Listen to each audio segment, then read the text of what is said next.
না। এজন্য রাগকে নিয়ন্ত্রণ করতে রাজি আছেন তো? এক সাহাবী এসে বললেন, ইয়া রাসূলুল্লাহ, আউসিনি ইয়া রাসূলুল্লাহ, ও নবী আমারে নসিহত করেন, আমারে কিছু উপদেশ দেন। বিশ্বনবী বললেন, লা তাগদাব, তুমি রেগে যেও না। সাহাবী বললেন, আরেকটা উপদেশ দেন। বিশ্বনবী বললেন, লা তাগদাব, রেগে যেও না।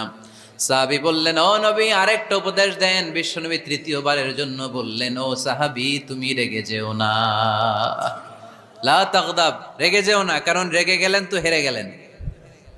রেগে গেলেন হেরে গেলেন। অনেকে আপনারা রাগাতে চাইবে নানাভাবে, কিন্তু আপনি রাখবেন না। আপনার সাথে ঝগড়া করতে চাইবে, পায়ে পাড়া দিয়ে ঝগড়া করতে চায়, এরকম আছে না নাই? আপনারা রাগাতে চায়, ফুসলাতে চায়, কিন্তু মুমিনরা, মুত্তাকিনরা, তারা যেন তেন কোনো কারণে রেগে যায় না। তারা তাদের রাগকে হজম করে। আলহামদুলিল্লাহ পড়েন। আল্লাহ রাসূল সাল্লাল্লাহু আলাইহি ওয়াসাল্লাম কখনো রাখতেন না।